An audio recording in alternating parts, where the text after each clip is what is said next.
May 3rd. This is the 27th day of the Svirsa Omer, the 12th day of ER.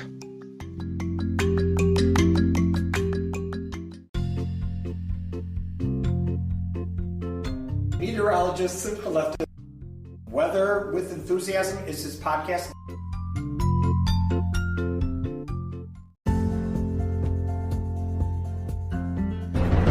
You are listening to Weather with Enthusiasm.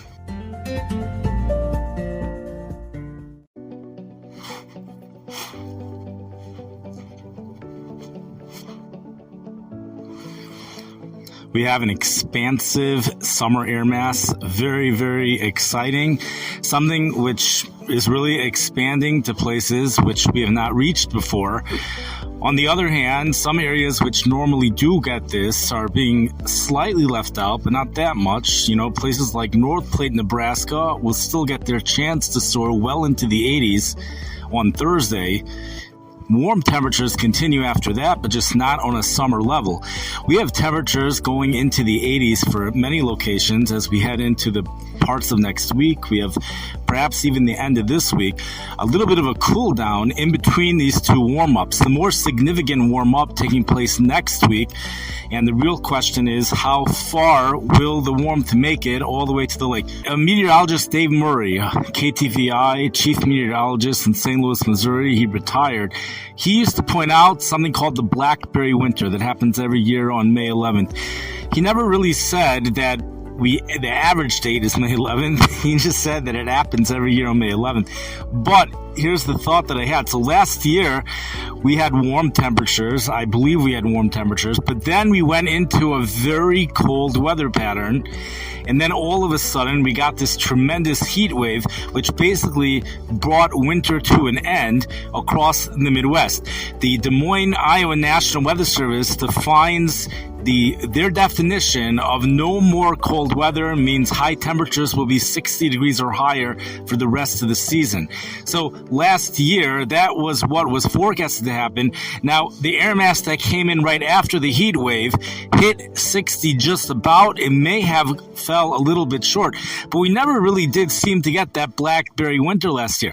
But to me, it really sounds like if you could go ahead and say that it doesn't have to be May 11th, I would say, we had lots of warmth this year already, especially for over April 10th through April 15th, somewhere around there.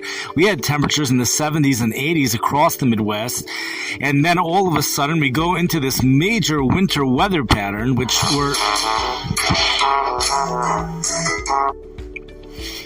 we're holding by solar insolation. That's what's keeping us from feeling the winter weather. But up in the upper atmosphere, as we pointed out, it's full-time winter.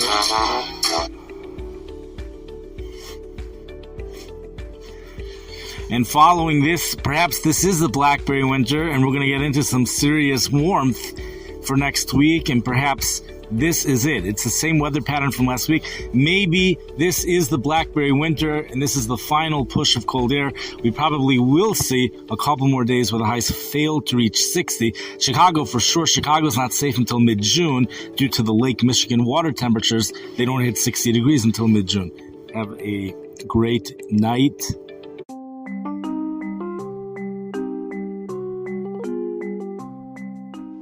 You've been listening to the podcast, Weather with Enthusiasm. This trailer was updated at the very end of January 2023.